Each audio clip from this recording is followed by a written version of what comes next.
Hi everyone, it's Farron here. I've got an update and an unboxing to do. First thing first, I'll do the unboxing. It's an unwrapping. It's a purchase I got off eBay. I've been waiting for this for over a week now, and it came today. We all know this figure.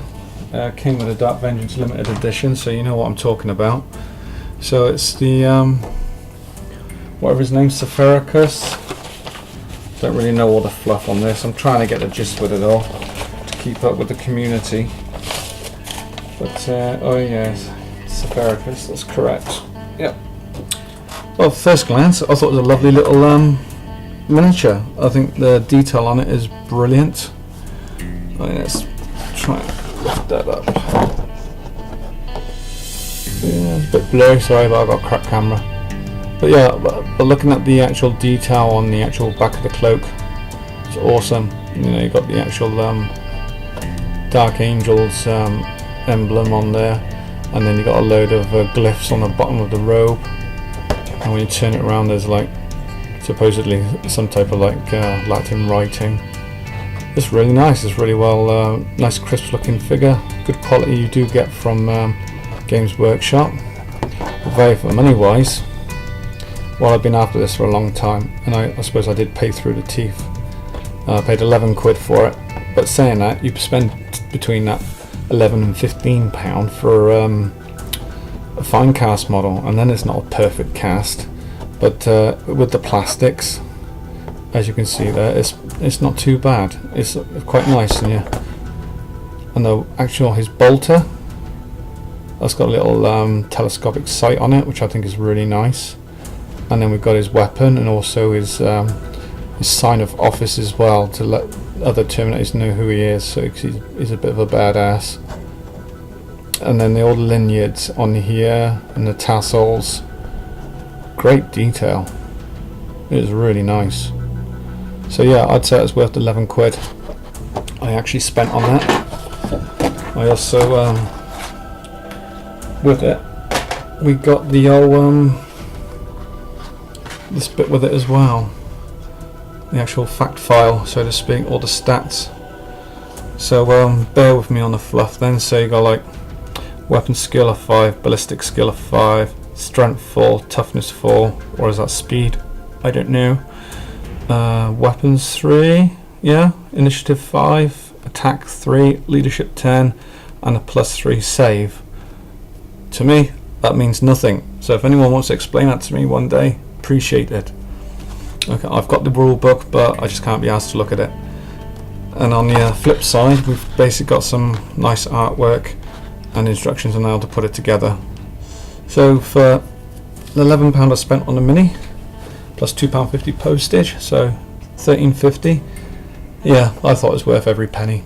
And to get this little bit of limited edition artwork as well, printed in China, lovely. So yeah, I like that. I thought it was well worth it. But anyway, the main reason why I'm making this video today is the update. Okay, here we go. I've got the base almost completed.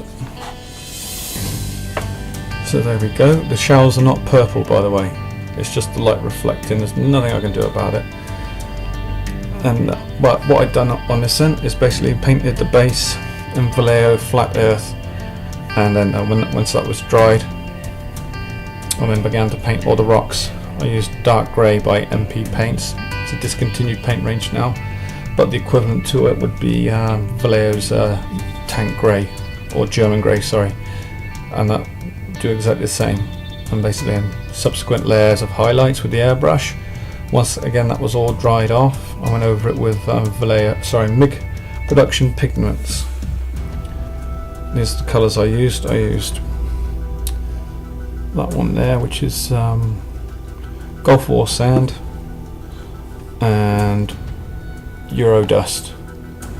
For you guys who do the bolt action, Eurodust is fantastic for your mud colour around the mud guards and tank tracks. Consider that, it's brilliant. It's one that can't be without, and it's also excellent for dust on rocks. On anything really.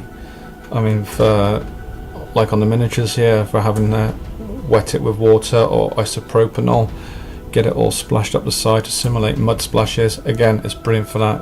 It's good to experiment with. But anyway, diversing. Actual ammo spent rounds over here, some around this side as well. Again, I used an MP pen called Old Gold. It really looks like brass, but they'll be dulled down a lot more, and I'll try and do a couple little scorch marks on the edge of the actual shell casings themselves, and got to paint my skulls up as well because I love my skulls. It's not a diorama unless it's got a skull on it somewhere.